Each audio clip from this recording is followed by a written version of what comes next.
Welcome to Pivotal People. Today we're going to be speaking to Samantha Crawley, who is the CEO of Bracebridge Care Group.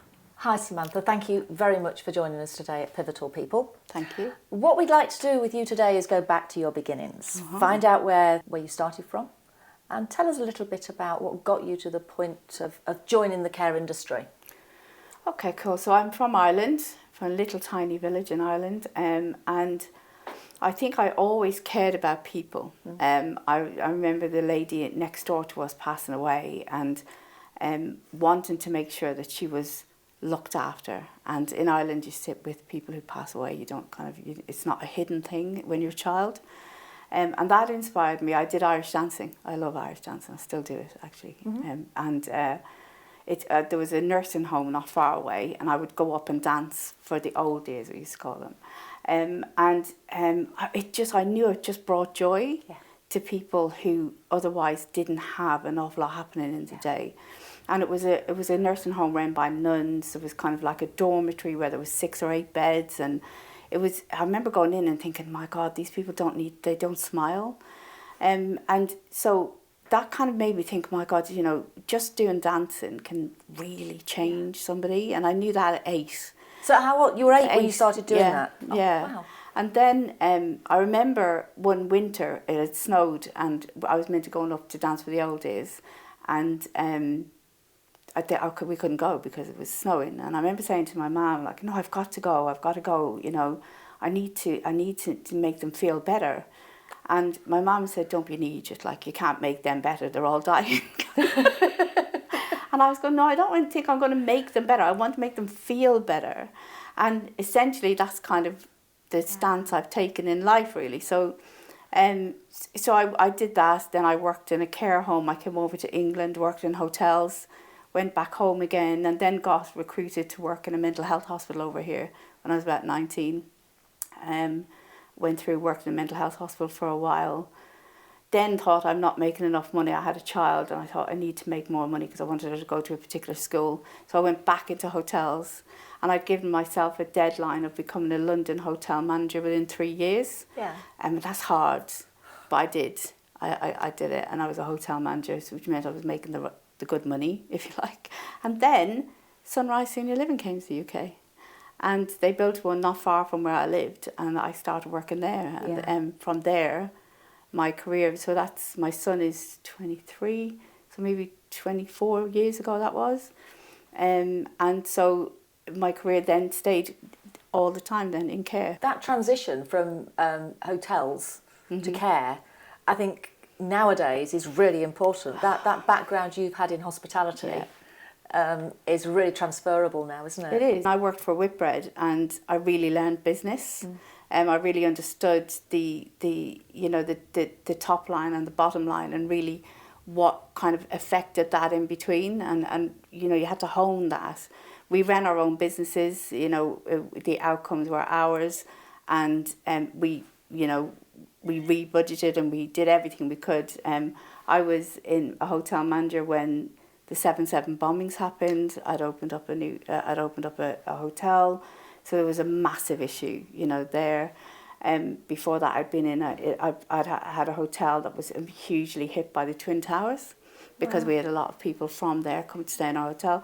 So you have to really flex. You have to, you've got to know, you have a plan and you have a business plan, and then all of a sudden something outside your control happens and you've got to change it and make it work. And I think the same thing happens in care every day. We have a plan, we think this is what we're going to do, then something happens and you've got to just turn and pivot really, really quickly. And I think that people who survive in this sector are people who think, okay, well, actually, that was a great idea, but I can't do that now, I need to do this, and just have that flexibility. Yeah, I mean, COVID was a big change for us all in care, and I think we had to change everything we thought about what we were doing. So I worked in a different company then, and I was Director of Care, Quality and Transformation. It was kind of a bit of a big role, and but essentially I didn't go home for 6 months. I stayed in London. I stayed in our homes. One of our homes was actually the first hit with COVID in London, and so we were the ones who had BBC outside and ITV and everything, and it was awful.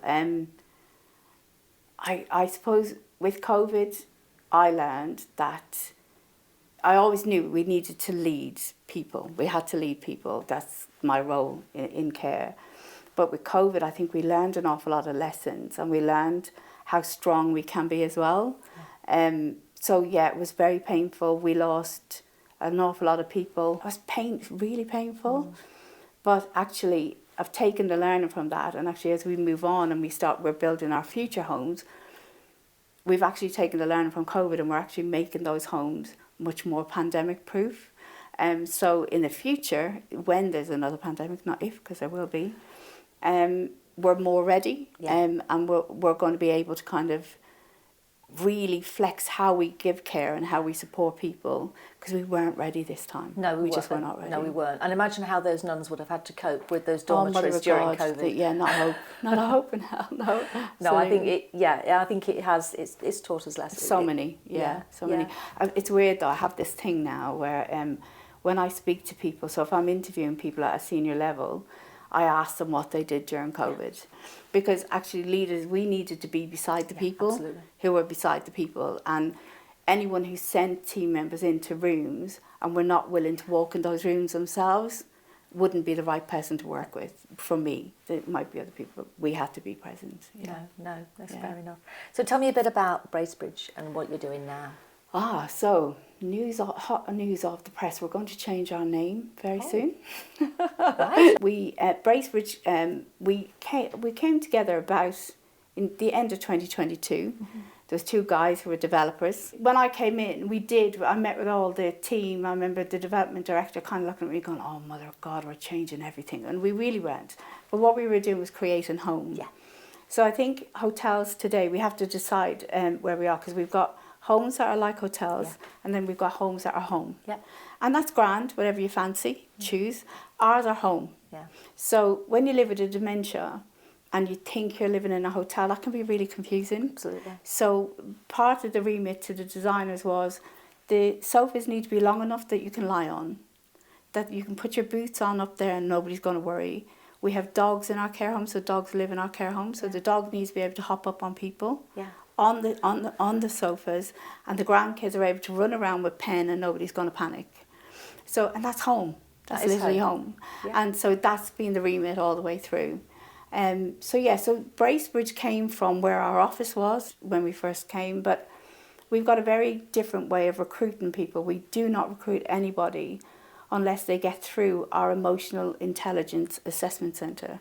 So EI, Emotional Intelligence. So actually we're going to change the name to EQ, which is Emotional Quotient, EQ Care Group. Fantastic. That's the measurement of emotional intelligence. Because literally not a person in our homemaking team, a domestic team, or a senior leader can join us if they cannot demonstrate true emotional intelligence. Oh, interesting. Yeah. And how do you do that? I'm a master NLP practitioner, so we do an awful lot about how we interact with humans and how we work. And emotional intelligence comes from the inside of people. So when people apply to us, they're asked really random questions like, have you ever danced in the rain? Do you speak to strangers at a bus stop? Great questions. I know, right? And that matters, because if your mammy is with these people, you want to know that they will take a moment and make it something instead of, I'm going to do this. And people self-select out. So they'll go, these are really weird. No way, I don't want to work with these people. They're very strange. Or they go, oh yeah, I have actually. Or I've wanted to. And I felt a bit silly, but you know. So they have to answer really random questions initially. Then they get invited to an assessment centre. And they get an email from me that says, relax. Don't get dressed up. We're going to have fun. We're going to just speak to you. We're going to tell you about us. You're going to tell us about you. But we're all in a group. But the key part is that they have to bring something with them that really matters to them and they're really willing to talk about. It's really interesting because that's going to tell us who's willing to give their heart out. Yeah. So people come and go, I'm not bringing anything, that's silly, that's fine, but they won't work with us. No. People bring children's birth certificates, death certificates, and pictures of people who've passed away, their animals, like so many different things, and some random things like a giraffe, but it reminds something of something else. And people are really open and transparent about how they feel about what that evokes in them. When we can get that, then you'd leave your mummy with that person. a few other tests as well. I'll give you a couple because I won't put it all because otherwise people will know. But we litter around the bin on purpose because we want to see who goes and picks it up. We see who's looking. Integrity is when people are not looking, isn't it? Yeah, attention to detail. We check that. We have somebody on purpose, but they don't know, trip up in the space, and we want to see who responds. Yeah. So who laughs? Yeah. Who gets up to help? Yeah. The people who get up to help are good. But the real people that we really want is the people who go to them an hour later and say, are you okay? Yeah. That's the people. And so we do, that's how we recruit. And we don't look at a CV before we do that. There's no point. Because you can have a PhD, but if you don't have emotional intelligence, it doesn't work. So that's why we're going to change the EQ. So how many staff have you got right now? So about 140. So 4 homes. We opened up in really interesting areas because the lads were just buying land. So we've got Telford, Wigan, Birmingham and Blackburn was the most recent. Today we've hit about 54% occupancy across the group. Average rate across the group is £1,400, especially given where we are. Up there, that's very high. Exactly. Yeah. So what about the future? I mean, you've told us you're going to change your name. So what about the future for you and for the company? I mean, I have this thing. I've had it for a lot of years. Where I talk about I want to create a future where living or working in a care home is something to be proud of. Yeah. And that's what I want to leave behind. Yeah.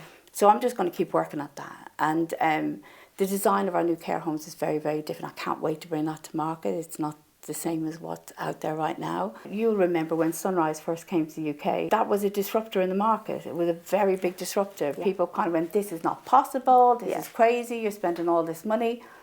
But what it did do was make the rest of the sector step up and change the way they worked. It was no longer acceptable to have horrible carpet and chairs in a circle because the art of the possible was given. And so this next stage for us is the next stage. Mm-hmm. It's the next art of possible. It's the next what we can do. And I'm dying to kind of bring that to the sector and kind of go, here we go, this is something different.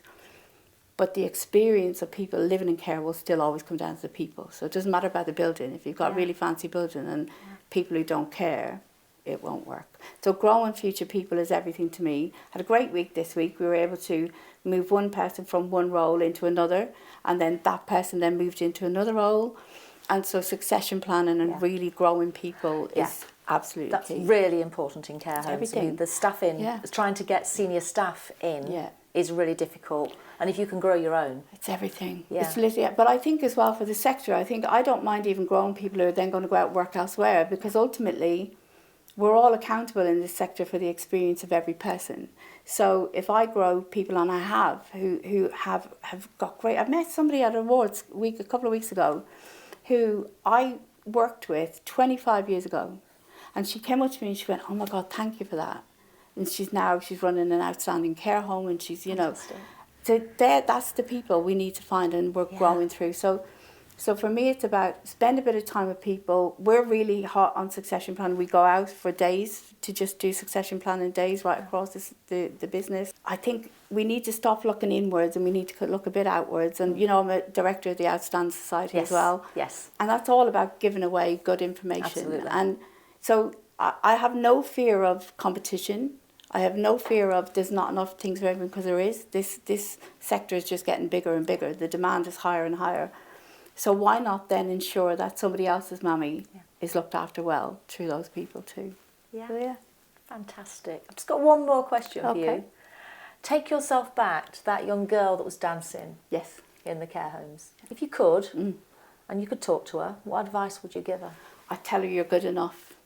I didn't know that then. Yeah. Even when I left school, I didn't know that. And I think as leaders, as women as well, I think we've got this imposter syndrome that constantly sits on the right shoulder, and it's kind of like, who's going to tap me on the shoulder and tell me they made a mistake? And I think I tell her, you're going to be okay, that you're going to make loads of mistakes, but the world's not going to end.